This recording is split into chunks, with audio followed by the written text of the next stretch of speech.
Good morning, positive thinkers. Thank you so much for joining our online March meeting event. We have been doing this now since March of last year, or actually it was May of last year that we finally went into the online platform. So today we have a very exciting guest speaker with us today, Tina. Thank you for joining us today. Just a little overview of our agenda for today. So I'm going to share a little bit of information about our club, our history, some information about where we're to and what our plans are for the future. We are going to do affirmations. So I'm going to lead you through some affirmations for self-care. I kind of wanted to align that with Tina's topic here today. And we're going to introduce our speaker, Tina Olivero. And at the end, we're going to open up for questions and sharing if any of our members has anything that they want to share, or kind of like an open chat between all of us. And then we're going to lead into our annual general meeting. So we have kind of postponed our meeting over the past few months. It was supposed to happen in November, and we kind of decided that we're going to get this done online because typically we're in a physical setting and do it that way. So thank you very much for everybody for joining us here today. For people who are new to our club, my name is Katie Huzzy and I am the current president of the club. And I'm going to, we're welcoming everybody. So right now, everything here with the Positive Thinkers Club is free online while we're in this format. So it's kind of introducing a whole new, oh my goodness. I guess we're open to the world at this point. Anybody can join in. So we could be a global organization where typically we're here in St. John's in a physical setting. So the Positive Thinkers Club, we are inviting new members into our club, and we always are. I was reminded that my blood type is B positive. Isn't that an awesome quote? And it aligns with our group as well, because that is our blood type. So a little bit about our club. In 1988, Dave Radosky and John Snow attended a seminar that was put off by Brian Tracy. And it was all about human relations and positive thinking. And Dave and John decided right there, the following year, after they attended the seminar, that they wanted to bring something like this to St. John's.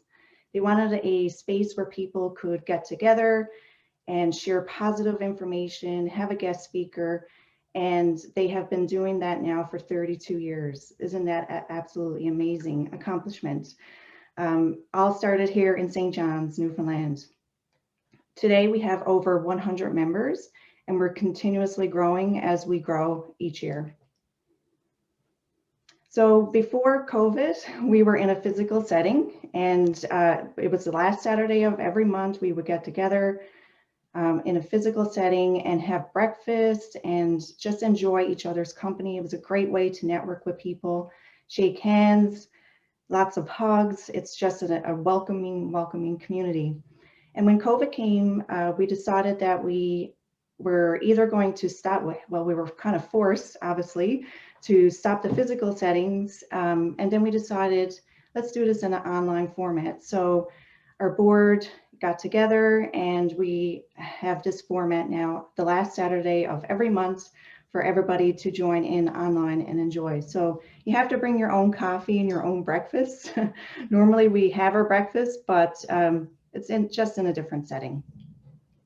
So we have guest speakers each month, anywhere from stress management to positive thinking, power of intelligence, passion, so many great speakers that we've had over the past 32 years being an organization. So one positive small thought in the morning can certainly change your whole day. This is an amazing quote and so relevant. Our beliefs and our mission. So during this introduction to the Phoenix seminar, Dave and John decided that they were going to form a club. Just a little bit of repeat of what I just said. Our plans for the future. So our membership, we would love to expand. Our plan is to continue to grow in our membership numbers and focus our effort on attracting younger members into our organization. Youth today, we would love to see more people, younger people are involved in our club because they can bring so much to us. and we can bring so much to them as well in relation to positive thinking. Our programs and services, so we have more workshops and seminars. Typically we do two seminars a year, and those are typically in the evening and are usually a little bit longer than our normal meeting. And we'll have a guest speaker who will do kind of like a workshop with us as well, or a seminar. And our hope is to get back into more in-person meetings, and we're going to keep in the online Zoom meetings until we can. Our current members are 110 members as of January 2021, which is amazing. And why join our club?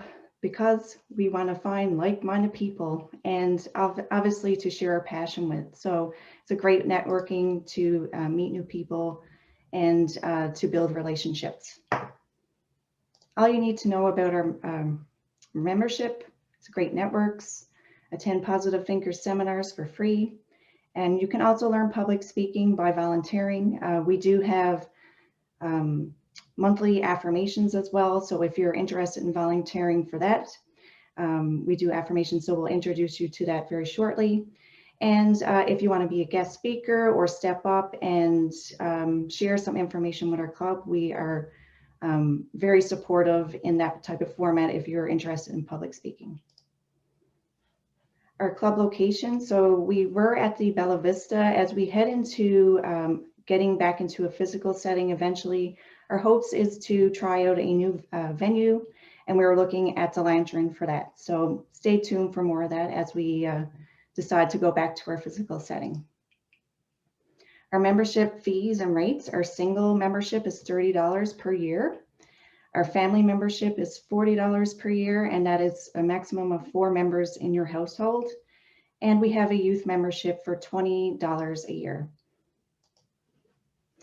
This is our club board, and this is actually our vision for our next board. Currently, I am the president. I have been for 2.5 years, and every 2 years we go through a process where we vote in a new board. So before I get into that, I would just like to introduce you to the people who are on our call today. So we have our co-founder, Dave Radosky. Dave, if you want to give us a little wave, or if you want to say something, that's totally fine. Okay, perfect. We have Sheldon Crocker, who is our director of PR. He takes care of our social media. Sheldon, if you want to do a little wave and say hello to everybody. And then we have our past president, Alex Sui, who's on the call with us today, and he's currently taking care of our director of nominations. So if you're interested in our board, he would be the person to get in touch with. We have our secretary, who is Jackie Cook, and she is on with us today. Jackie, if you want to wave, or if you don't have your video on, that's totally fine. We also have Noel Vitch, who is our treasurer. He's not with us today. And we also have our director of contacts, Tom Chalker, who is in Ottawa, not with us today, but he takes care of our website and our registration emails. We have our board members, our directors, who is Christina Howe, and we also have Brenda Walsh as board directors. And we have Gary Critch, who is on with us today, who takes care of our resource library when we're in a physical setting. So he takes care of all the books that are donated and rents them out to people each month. If you want some books on self-care or just something that's relevant, he has so many great ideas for books. And that is our board. Thank you, everybody, for volunteering. And we are on social media as well. So we're on Facebook if you want to check us out in our group and our page as well, Positive Thinkers NL. We are on Twitter as well, twitter.com/positive thinkers, without the I and the I's in the positive. That's the only way we could get on Twitter. There were so many names used up. Instagram, we are also there as Positive Thinkers Club NL, and our website, positivethinkersclub.ca. And if you want to get in touch with us, we have our email, which is positivethinkersclub@gmail.com. So that is our club information. I'm going to stop my share. And we're going to get right into affirmations. And I decided to We didn't have a volunteer this month, so if we're always looking for volunteers, I am going to lead you through some affirmations that are all about self-care. So for those of you who are not familiar with affirmations, or they might be new to you, they are basically our self-talk. And most of us are conditioned to think in a negative way. But at the Positive Thinkers Club, we always show you how to replace those negative thoughts with positive thoughts. So what I'm going to do is I have 7 different affirmations. And in this moment here, you're okay to unmute yourself if you would like to participate in saying them out loud.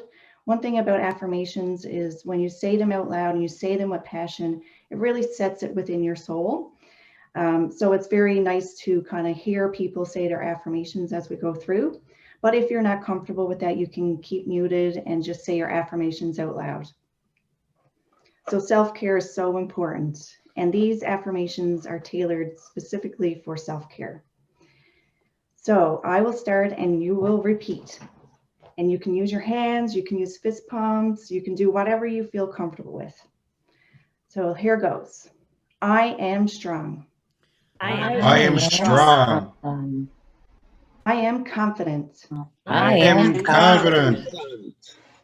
I will find good in all things. I will Find good in all things. I love myself. I love myself. I am relaxed and at peace. I am relaxed and at peace. I care for myself. I care for myself. I embrace my power. I embrace my power. Perfect. Thank you very much, everybody. Thank I you hope you too. enjoyed that and sets the tone for our guest speaker, Tina. So Tina is a publisher, she is a coach, and she trains clients all around the globe. Tina is a force to be reckoned with. Her ultimate belief is that we are all leaders in our own lives and that we are not promised a great future, we will create one.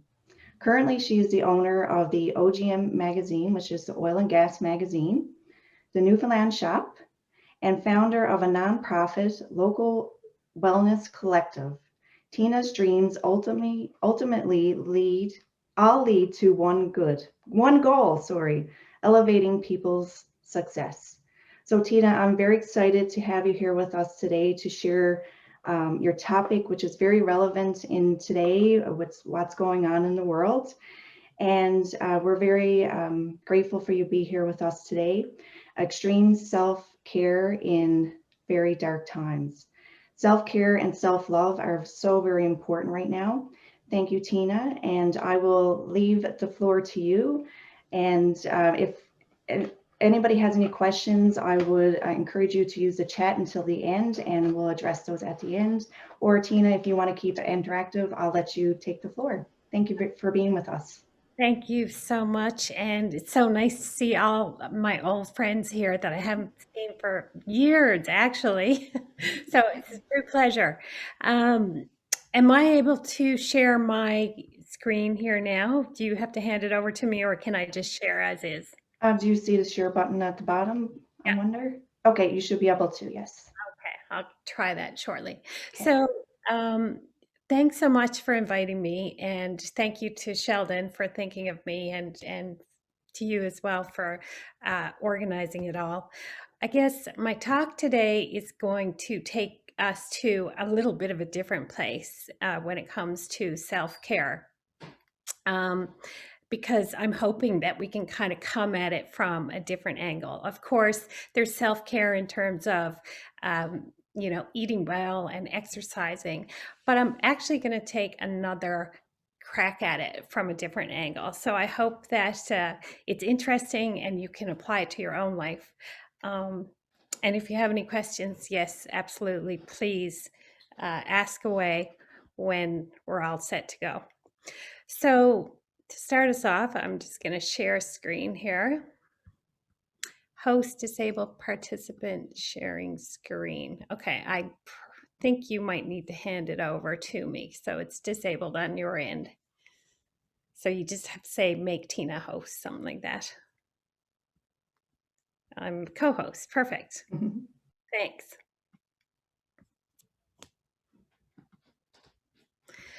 Okay. Can everybody see my computer screen okay? Yep. Perfect. Okay. So my story starts with what it is to define self-care, because a lot of us have all these different definitions, and a lot of people, when I talk about self-care, they confuse being selfish with self-care. Now, you guys are pretty much ahead of the game in that realm, being part of the Positive Thinkers Club, but I thought I would hit it home here first with these definitions.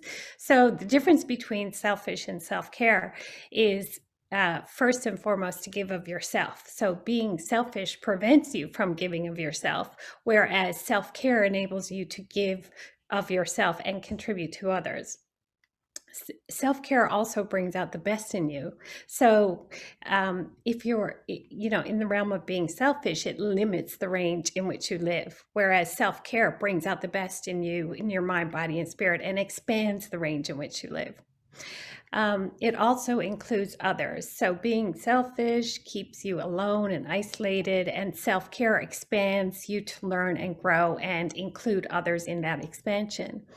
For those of us that are practicing this every day, we see it like a muscle. It grows as we grow and as we practice it.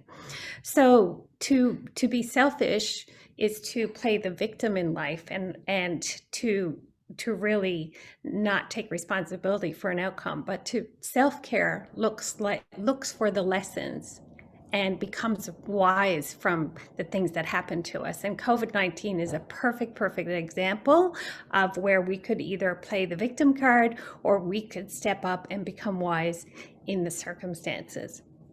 It also, as well, being selfish keeps us small and weak, whereas self-care makes us stronger and adaptable and flexible to a situation. So that is part of what it is to have self-care, is to decide that you're going to go in that direction and adapt to the changes that are right in front of us. So as well, deciding to overcome fear, self-care takes responsibility to overcome fear and takes action, whereas the selfish part of our personality is being paralyzed in fear, essentially, and it's our point of inaction. And we all have aspects of these in our personality. For us, it's not about who's selfish and who's not, and who has self-care and who doesn't. It's about managing the duality of our nature and being able to identify within ourselves, not in other people, when it is you're not taking responsibility, or when it is that you need to step up and look for a different outcome. And my experience has been that any loss of power or freedom or self-expression in life is really that aspect of my personality that I like to call my ego, or my selfish part, or whatever you want to call it. It's the part of us that maybe sabotages our success and doesn't allow us to move forward. And each one of us has the responsibility in the moment of our challenges to take that on or to become a victim of it. And your life's outcomes will be directly correlated to whatever it is that you choose. So I hope that's clear. Excuse me.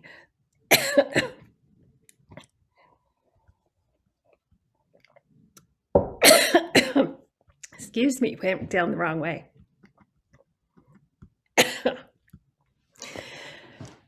So, get my voice back. Yes, please. Someone's get me some water. Thanks. Sorry. So, from our, I need my voice. Can't believe I lost my voice. That's okay. Take a second and get your water. It happens. It happens to the best of us.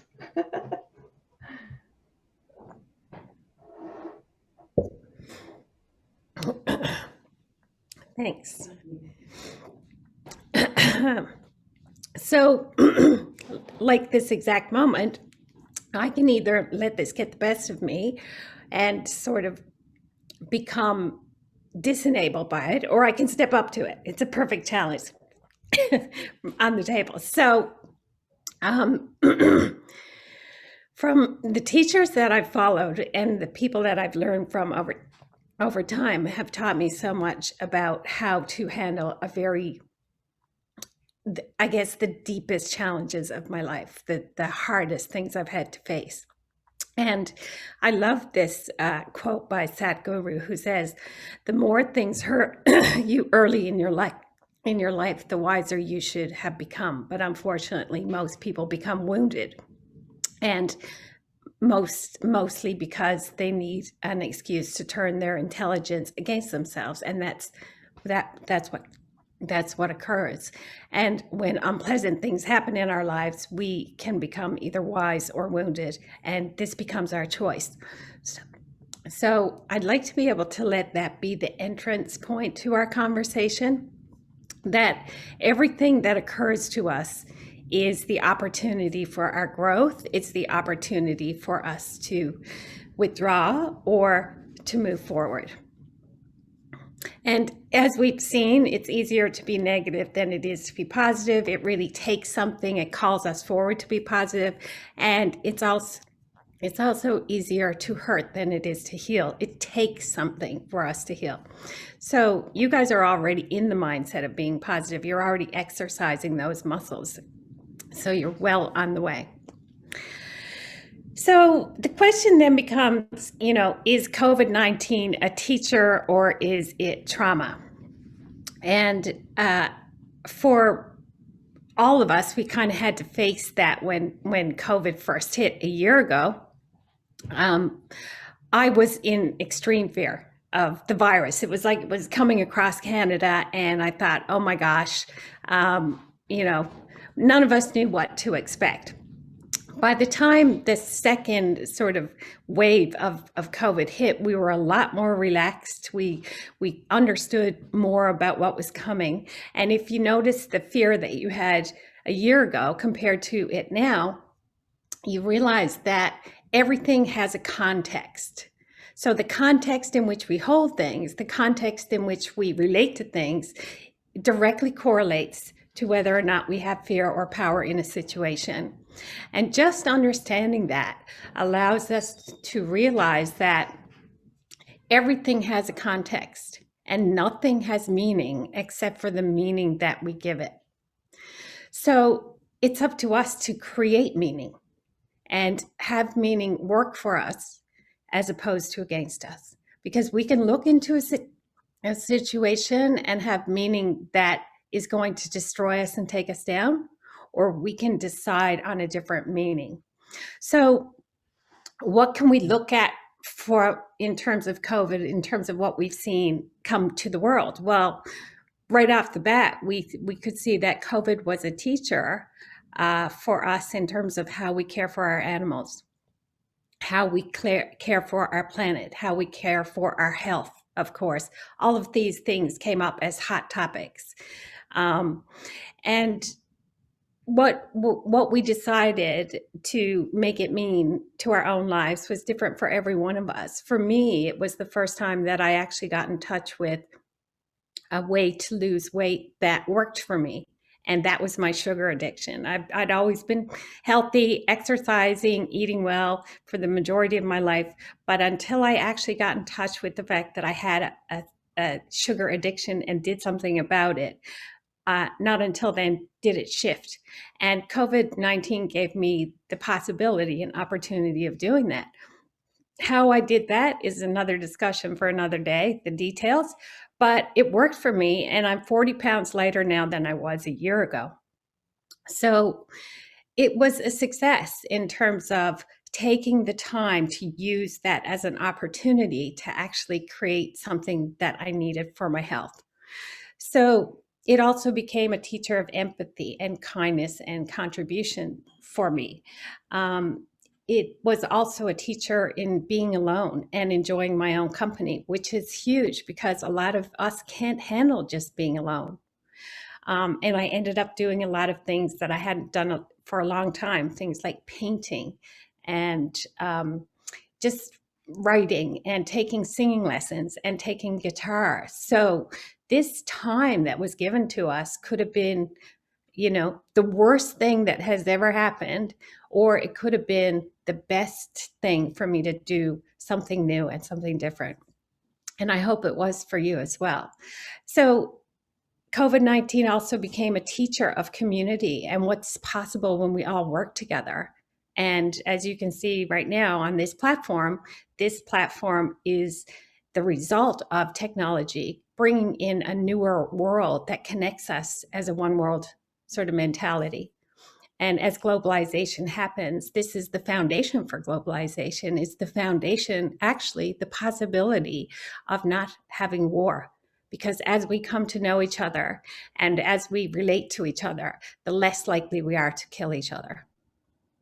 So that's my hope for COVID-19. That's my wish for, what's going to come out of this era. When you look out at the 6 o'clock news, you don't see those lessons coming to fruition, but those are the things we should be talking about. It's not about the drama. It's not about the fear. It's not about who gets what. It's about what this era has for you and the gifts that it's given you, and what you can pull and extract out of that time that is going to sustain you for the future.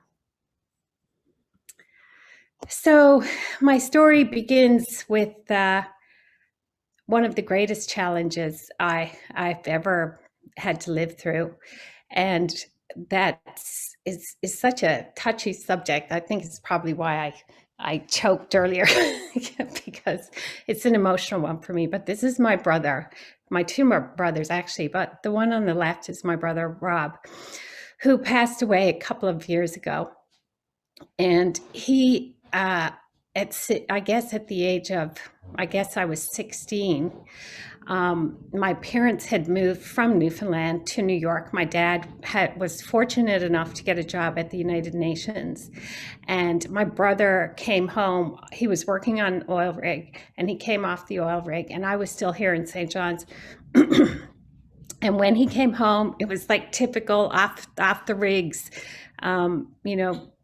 having a few drinks and partying and stuff with his friends. And I noticed the first night that he didn't sleep. And the next day he kind of kept partying and doing his thing. And then I realized the next night he didn't sleep. And this went on for 4 or 5 nights.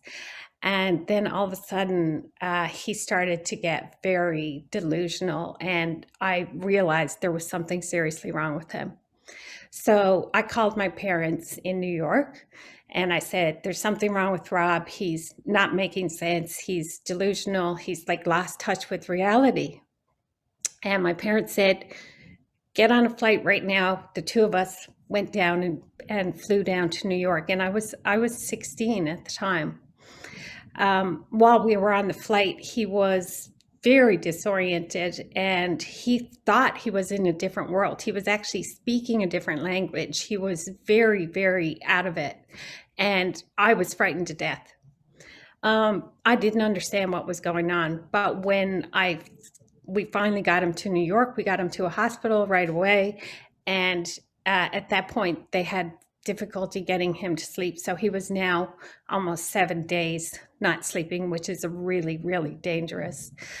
And I think they put him down with horse tranquilizers eventually. And so once he came out of it, the diagnosis that was given to him was that he had bipolar and schizophrenia. Now, as a 16-year-old, we didn't know anything about those illnesses back then. They're much more commonplace right now, and I've spent my life studying those illnesses because I've been side by side with my older brother since that time happened. But what I can tell you is that he lived a very troubled life. He was a kind person, but combating that illness for him, mental health and addictions, as they go hand in hand, was his life. And he was severely, severely compromised and severely challenged. At that time, I think I grew up just recognizing how unfair that was and how life wasn't fair. And that I wanted from that moment on to just help people. So that's how my life became the way it did. It was the period of time when I came back to the province, and it was, if people here remember back in the early 90s when we had a COD moratorium and nothing on the horizon. And Dave would remember this because Dave was there and he was one of my first clients when I decided the best thing that I could possibly do to help was to actually create a magazine, a positive magazine that would support and promote and elevate our oil economy. That was going to be the mainstay of our province. So right out of nowhere, I didn't have a cent. I had absolutely no resources whatsoever. I went to Dave Radosky and I said, I'll trade you some marketing for a photocopier. And he was good enough to do so. And it was those little things that happened, that those little exchanges, that actually got that up and going. And I started the Oil and Gas magazine 6 years before we had any oil here in Newfoundland. So it was the foresight of what the economy could be. And I just want to talk about that for a second, because what gives you happiness right now is the future that you're living into. So as you paint an exciting and inspiring future, you feel the benefits of that right now. So if you feel down, and if you feel that things aren't working the way you would like them to, if you feel that things aren't inspiring, it's because you haven't created the future in a way that you feel inspired to live into. So if there's anything to take out of this, it's really about designing and developing a future that you want to go and create. And for me, I didn't have the how. I figured out the how as I went. Every single day was how. And I built the magazine to be a very successful, and now it's read all over the world, and it's an energy publication and online. Of course, everybody can read it. And our next move for the future will be going into just live streaming in a big way, and being able to create new levels of communication, not just in the written word, but also with video. So the future I'm living into is the expansion of that dream. And then I built transformational training, which also tied back to how can I help? Transformational training was exactly the same mandate as the Positive Thinkers Club, in that I wanted to give people tools that would enhance their lives, allow them to be leaders within their own lives, and create a future that inspired them. So how can I help was tied into small businesses that I looked around that were having such a hard time in succeeding, our healthcare system, because my brother, who had bipolar and schizophrenia, was often waiting to be admitted and often never admitted to the hospital. There was a lot of things that I wanted to help and take care of. So my whole life was built around, how can we make that better? How can I help?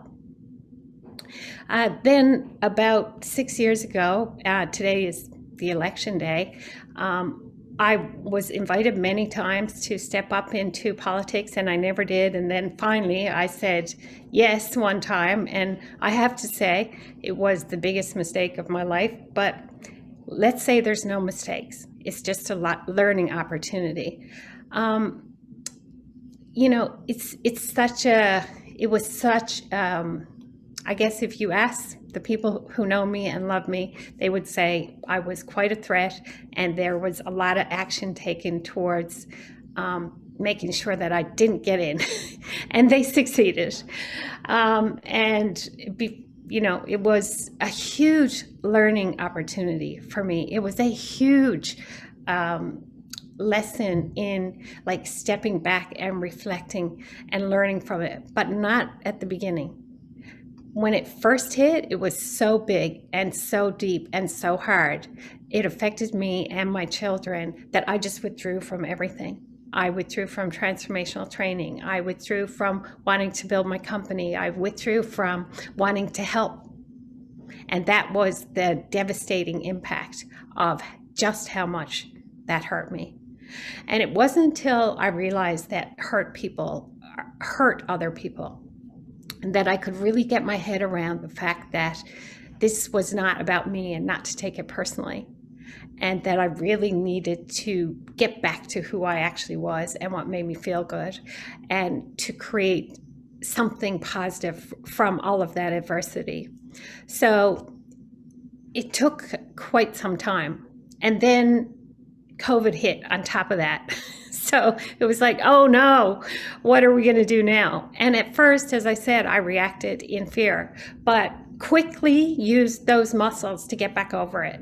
And I had to question myself and my role in the world, much like you did, I'm sure. It's like, who am I if I'm not my title, not my job, not my magazine? Because when COVID hit, I had, in the oil and gas industry, 98% of my business was gone, and I have not had income for a year in that domain because the oil and gas industry got hit so hard.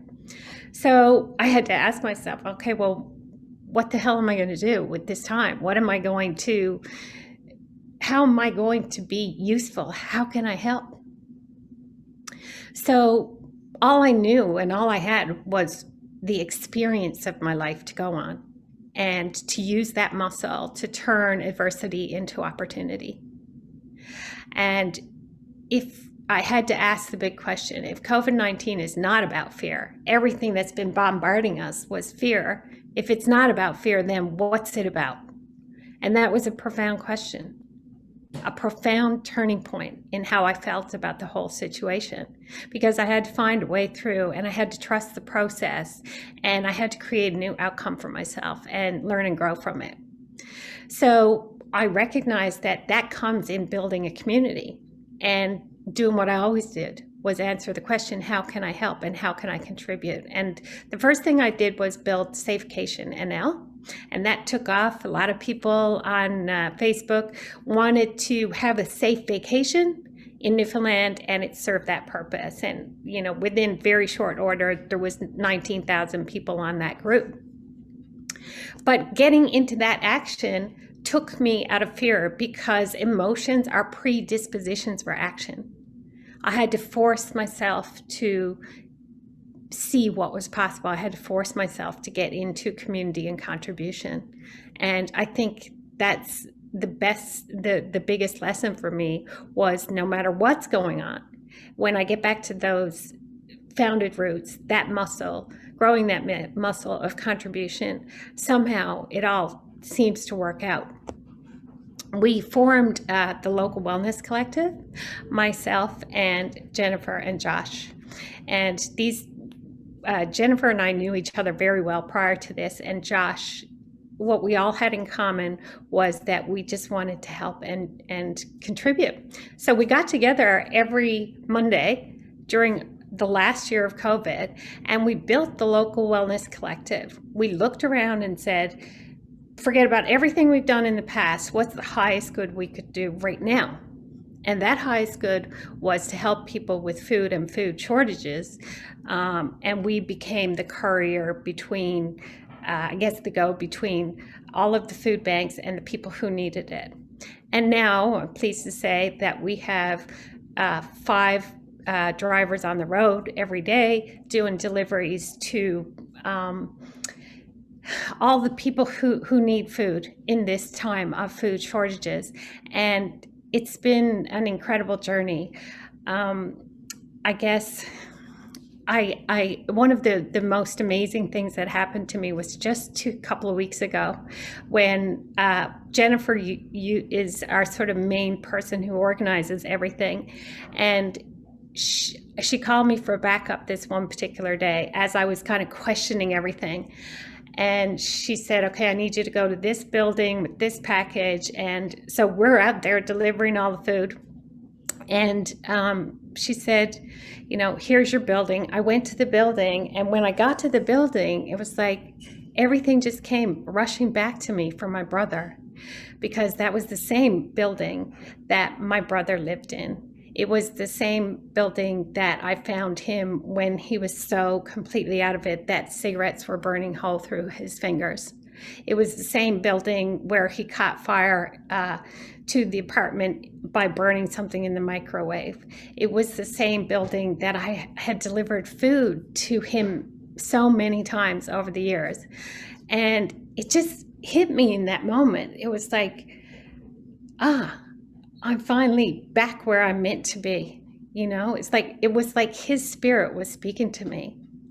And it was like a confirmation of everything that, yes, you're in the right place, doing what you're supposed to be doing, and, contributing to people who need it the most.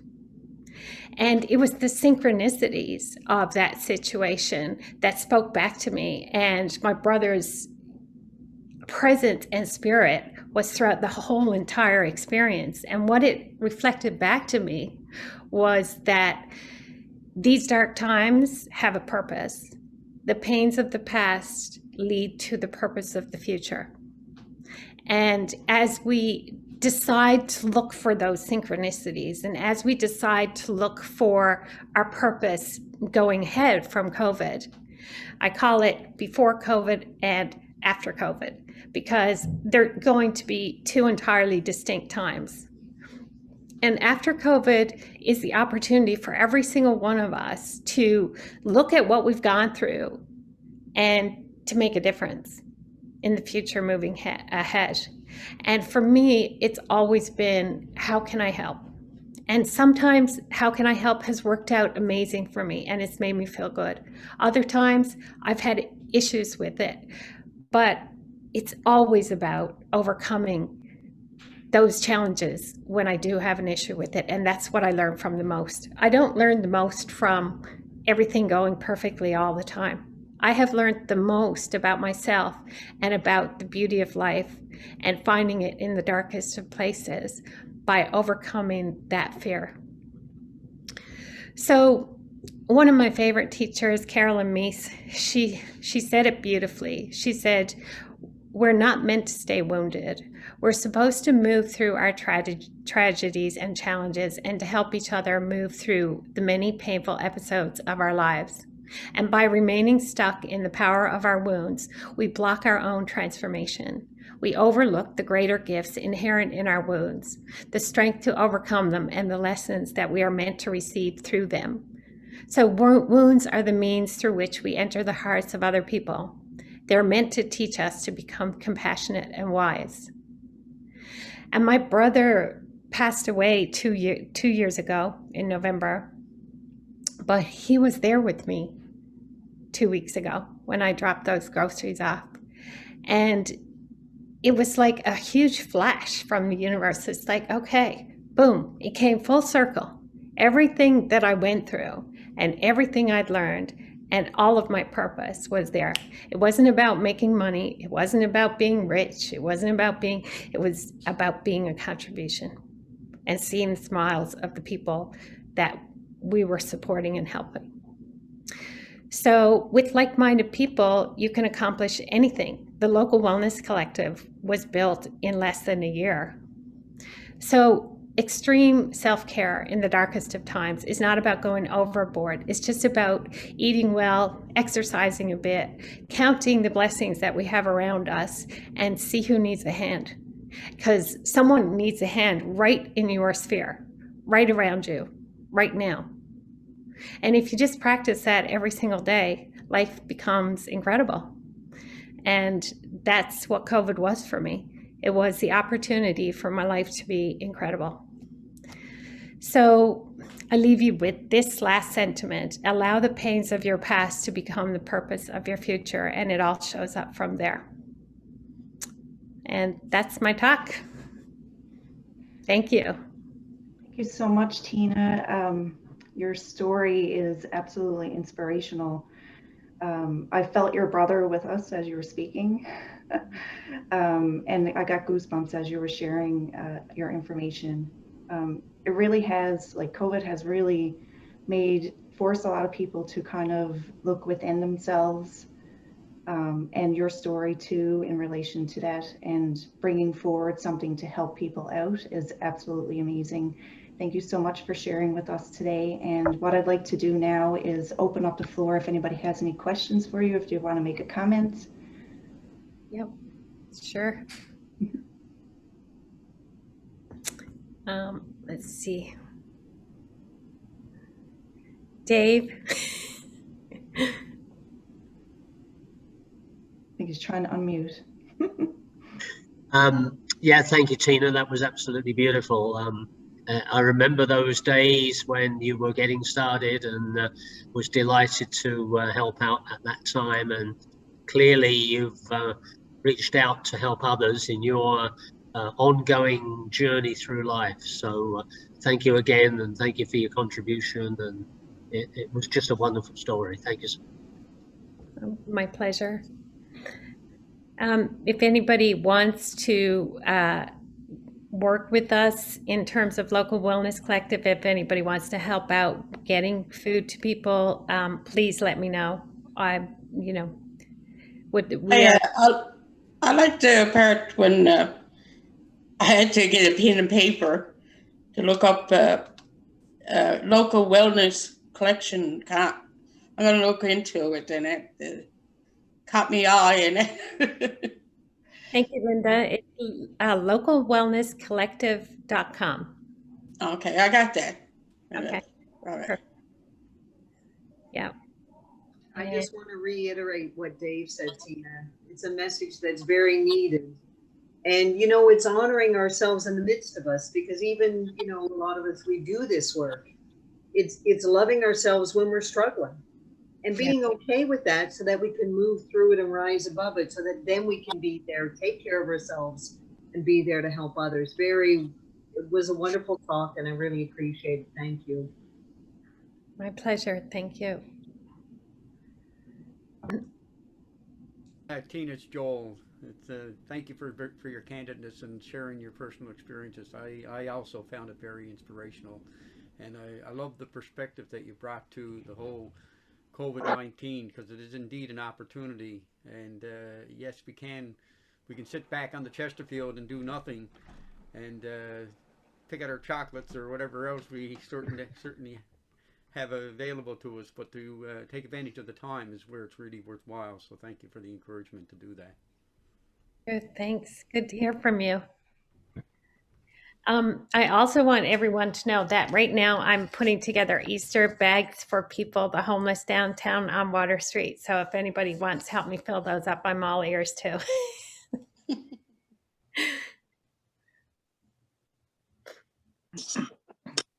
Tina, I would just like to say thank you very much for agreeing to speak here today.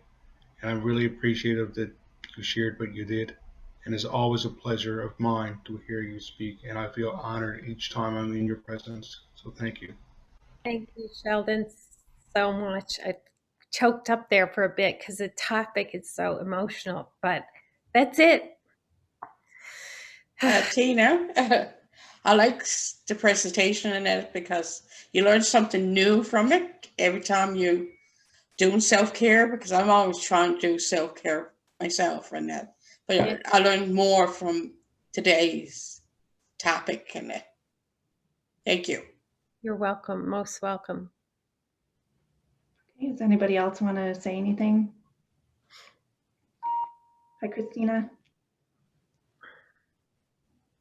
Oh, no, we can't hear you.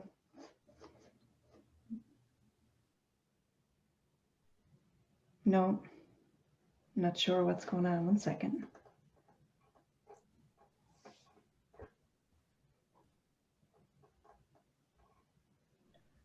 Oh, for some reason your volume is not working.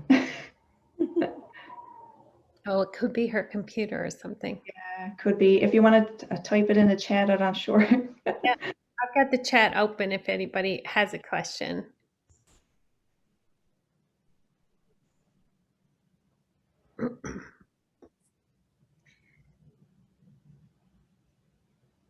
Okay, and I'll open for anybody else while Christina is typing. Yes, Alex, I'm glad I got my voice back too. Oh my. Here's Tina? Thank you, Tina. Yeah. Oh, sorry. paintings that I did while I was off on COVID. Beautiful. Here's Oh one. my gosh, it is beautiful. Yeah, so that was another gift from COVID, being able to sit back and paint, which I have left that passion for almost 30 years while I built the oil magazine. So that was great. Tina, I just want to say thank you for a great talk. And what kind of items do you need for your Easter bags? I'm trying to put things in that because I have a lot of people with diabetes. So Okay. instead of getting them candy, I might get them a Tim Hortons card, or I might get them just something to eat that is compliant, diabetic compliant. So, and then I'll just go and deliver them the day before Easter, make sure everybody gets a present downtown who's on the street, sort of thing. Tina, did you want to share your email address if anybody wants to help in any way? If you want to put that in the chat, if they want to. Yeah, it's Tina Olivero at the OGM. There we go. And the OGM is also helping people right now. So if you have a story and you want to do a Facebook Live or a conversation interview with us and get your message, they're more than happy to help as well. So kind of anything that we've built in the past is being used to elevate people right now.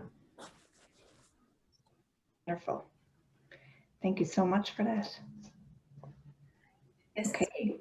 If no other questions, or if anybody don't want to share anything at this moment, we are going to have our AGM just in 2 minutes, I guess. Tina or guests or anybody who wants to stay on, you're more than welcome. If you have other things to do, then that's fine. You can drop off. But what I'd like to do first to start is if everybody wants to take a 1 minute or 2 minute break, if you want to fill up on coffee or water, or have to go to the washroom, we'll come back in 1 to 2 minutes and get our AGM started. And Tina, you're welcome to stay, like I said, but if you have to go, that's totally fine. Okay. I think we should let people know our AGM is not long, so people can stay around if they, want to be a member. But if not a member, you cannot vote. But otherwise, our AGM is quite short, so feel free to stay behind. Thank you. Thank you. Thank you. We'll be back in 1 or 2 minutes.